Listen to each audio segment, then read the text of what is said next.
Shalom, selamat berjumpa kembali Sobat Media. Tiada terasa kita sudah menginjak di penghujung tahun 2023. Kita siap-siap untuk meninggalkan yang lama dan menyambut era yang baru, tahun yang baru. Apa makna tahun baru bagi kita? Sudahkah kita mempersiapkan diri untuk menyambutnya? Apakah perasaan saudara penuh dengan kekhawatiran atau dengan optimisme? Sore hari ini kita akan berbincang seputar tahun baru, tapi juga seputar hal-hal yang telah kita lalui di tahun yang lama, yaitu tahun 2023 ini bersama dengan Pendeta Yoel Indrasmoro. Selamat petang, Pendeta Yoel. Selamat petang, Mas Kris. Ya, ini tema yang mungkin sederhana, unik, biasa, tapi sekaligus mungkin bisa menarik kita gali ya. Ya, yang pertama yang mungkin sebenarnya unik adalah tahun baru ini adalah tahun Masehi ya. 2024 nanti yang menjadi tahun baru adalah tahun Masehi, artinya tahun yang mendasarkan diri pada kelahiran Kristus. Ya. Nah, apa kira-kira makna tahun baru bagi kita umat Kristen? Apakah juga sama dengan sekedar pergantian tahun atau ada makna lain secara filosofis ya? Ya, terima kasih Mas Kris. Jadi di dalam Alkitab sendiri berkait dengan tahun baru tertera tuh. Jadi kalau saya bacakan Lukas pasal 2 ayat 21, ketika genap 8 hari dan ia harus disunatkan, ia diberi nama Yesus, yaitu nama yang disebut oleh malaikat sebelum ia dikandung ibunya. Jadi ketika Natal ditetapkan pada tanggal 25 Desember, maka genap 8 hari itu adalah 1 Januari.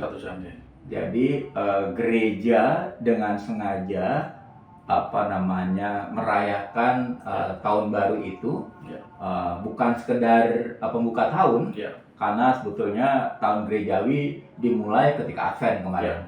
Tetapi gereja merayakan tahun baru dalam perspektif ini nih. Ia diberi nama Yesus, yaitu nama yang disebut oleh malaikat sebelum ia dikandung ibunya. Dan nama Yesus bukan nama sembarangan sebetulnya. Di masa lampau ada nama Yesaya, lalu Yosua gitu ya. Lalu nama Aramnya adalah Yesus yang artinya Allah yang menyelamatkan.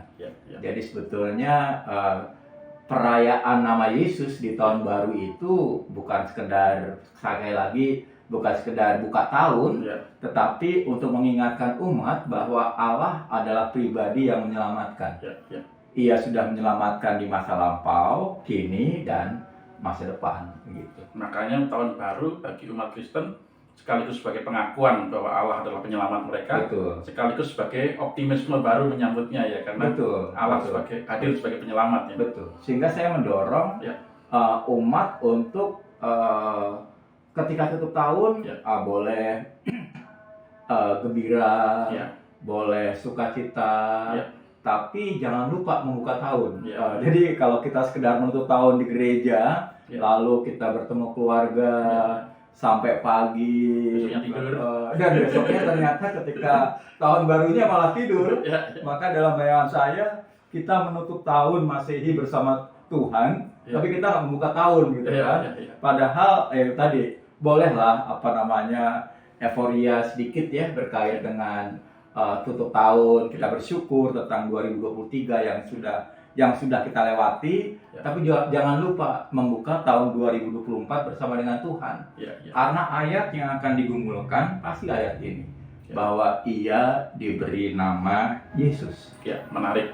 Ini sebuah pengetahuan baru bagi saya sendiri juga, Sobat Media. Nah, Pak Yoel, berkaitan dengan tahun yang baru. Setiap orang ketika menyambut tahun yang baru selalu ada dua perspektif perspektif optimisme dan juga sekaligus satu lagi sedikit pesimisme, kekhawatiran. Ada harapan tapi sekaligus yakin juga datangnya tantangan-tantangan. Ada kesempatan, ada juga mungkin ketakutan dan sebagainya. Nah, bagaimana saran Pendeta Yoel berkaitan dengan dua kutub menghadapi dan menyambut tahun yang baru ini? Iya, sebetulnya kita sama-sama tahu nggak ada di antara kita yang tahu apa yang terjadi esok kan. Karena kita tidak tahu, maka yang muncul adalah ketakutan, kekhawatiran, gitu ya.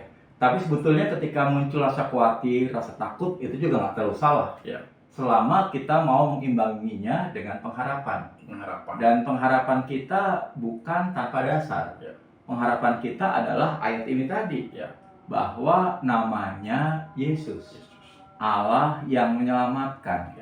Artinya tentu di masa depan yang kita tidak tahu itu, tapi yang kita tahu Allah adalah tetap menjadi Allah yang menyelamatkan kita. Tidak pernah meninggalkan kita. Tidak pernah meninggalkan kita. Dan namanya tetap Immanuel kan? Tuhan Yesus namanya tidak berubah, Immanuel. Artinya Dia menyertai kita. Jadi mungkin itulah nama katanya, kenapa namanya Januari kan? Janus, Dewa Janus itu punya dua muka. Muka yang pertama melihat ke masa depan, muka yang kedua melihat ke masa lalu gitu ya. Dan sekali lagi, ketika kita mampu melihat masa lalu, kita bisa bersyukur atas masa lampau yang sudah lewat itu, dan ternyata kita masih boleh lewat, begitu ya. Lalu ketika kita melihat masa depan, biarlah rasa syukur ini menjadi modal kita di masa depan.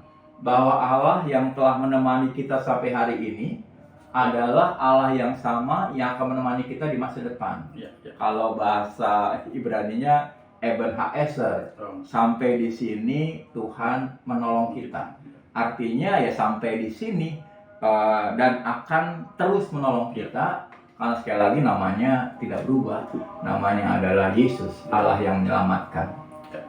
Terima kasih, dan menarik sekali ya sobat media, bahwa Tuhan tidak pernah meninggalkan kita. Tuhan selalu menyertai kita. Sampai hari ini kita bisa bersyukur bahwa Tuhan terus menolong kita. Artinya ada keyakinan bahwa sampai ke depan Tuhan terus menyertai dan menolong kita. Nah, ini mungkin berkilas dan mungkin hal yang ringan, Pendeta Yoel. Sebagai pendeta di Gereja Kristen Jawa, tempat Pendeta Yoel sebagai pendeta jemaat, adakah tradisi khusus dalam hal mengakhiri tahun dan menyambut tahun? Iya. Kalau di gereja ya tradisinya adalah ibadah ya. Ibadah tutup tahun, dan lalu biasanya kita tutup dengan makan bersama, lalu tapi juga jangan kemalaman karena ada juga keluarga-keluarga yang mengadakan pertemuan keluarga. Saya pribadi sudah menjalaninya, pertemuan keluarga setiap tahun itu sejak saya usia tahun 4 tahun, selama saya masih ingat begitu ya, bahwa tiap tahun kami sekeluarga ngumpul di rumah Pak D, Bude, lalu akhirnya ketika mereka semua meninggal ngumpul di rumah kami, lalu sekarang tinggal Mami, ngumpul di rumah Mami. Tujuannya adalah pas di jam 12 itu kita berdoa gitu ya. Jadi pokoknya jam 12 ibadah berdoa.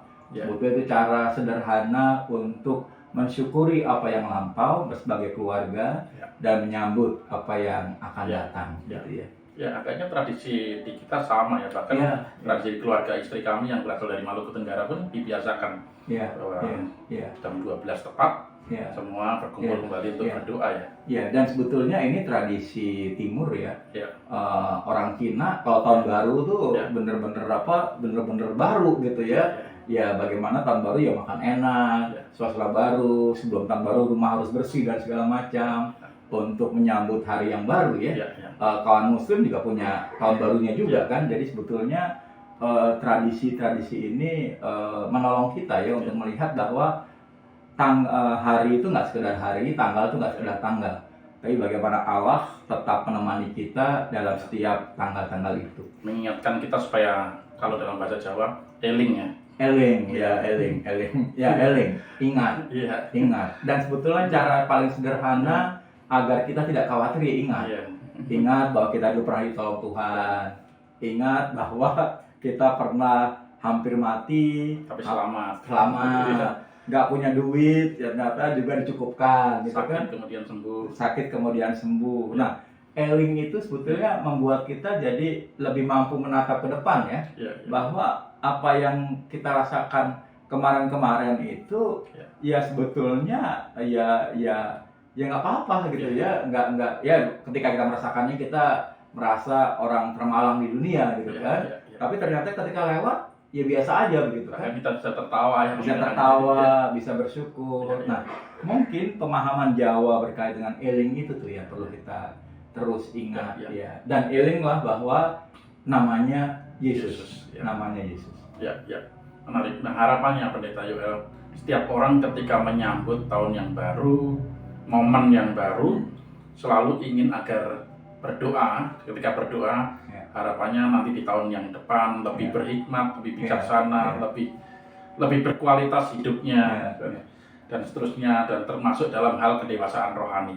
Tapi tidak semua orang juga mudah menjalaninya ya. Betul. Nah, mungkin ada saran dari Pendeta Yoel bagaimana menjalani tahun baru itu, bahkan hari-hari setelah tahun baru, agar nantinya memampukan kita lebih berhikmat dari hari ke hari, lebih eling, lebih waspada sekaligus gitu.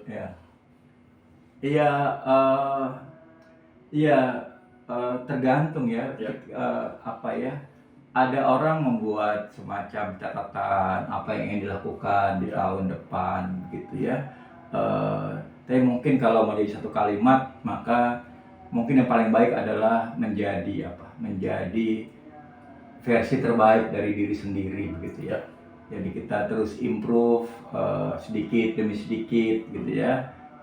Ada lagunya tuh kan, sedikit demi sedikit tiap hari tiap sifat Yesus mengubahku.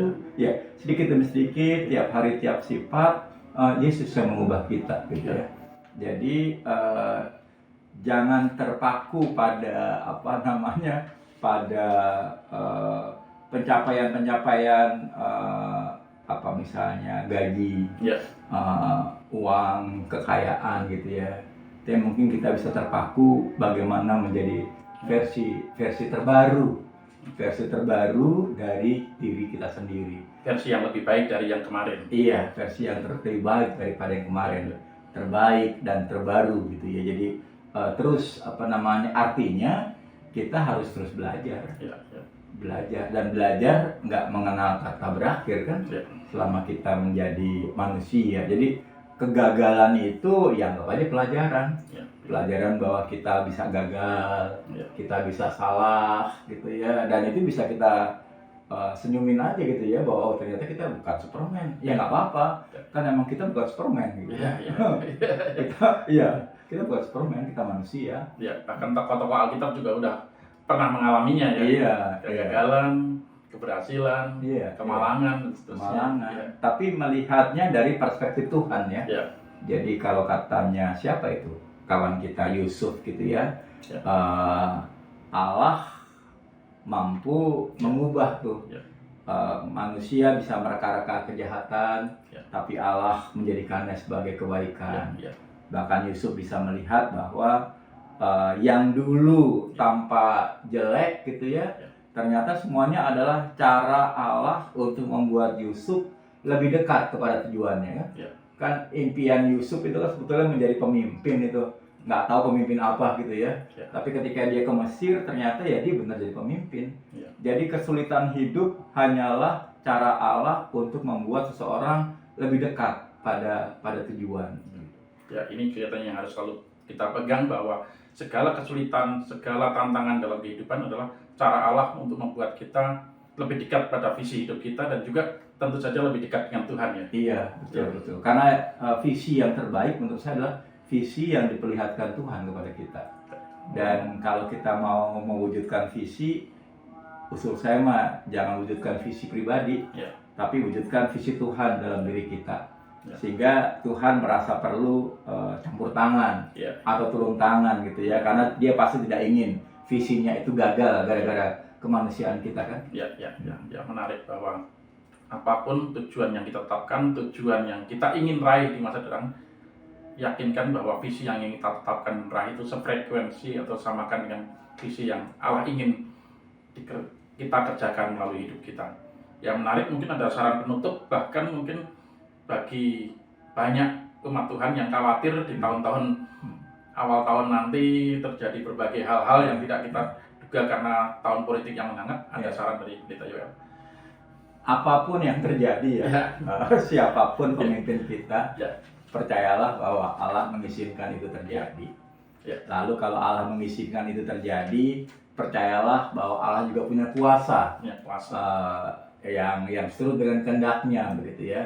Jadi jangan terlalu khawatir lah. Dan juga percayalah bahwa Allah juga mengasihi Indonesia. Allah juga tidak ingin Indonesia berantakan, saya percaya itu. Sehingga yang menjadi penting bagi kita adalah mari kita tetap mempercayakan diri kita kepada Allah, gitu ya. Karena sekali lagi Dia Allah. Sehingga yang paling, karena kita kan nggak tahu nih masa depan bagaimana. Yang tahu masa depan kita hanya Allah. Sehingga jalan yang paling logis adalah percaya kepada Allah. Terima kasih Pendeta Yoel untuk berbagi kesempatannya di menjelang tutup tahun ini dan menjelang kita menyambut tahun yang baru. Ingat bahwa seperti tadi dijelaskan oleh Pendeta Yoel, pada hari ke-8 ketika tahun yang baru itu tiba, Yesus diberikan nama. Jangan lupa beribadah pada hari pada tanggal 1 Januari pagi. Jangan malah tertidur. Demikian, terima kasih Sobat Media untuk kebersamaannya sampai akhir tahun ini bersama kami. Terima kasih juga selalu mendukung pelayanan kami, mendoakan kami agar terus tumbuh dan menggarami Indonesia melalui buku dan literasi.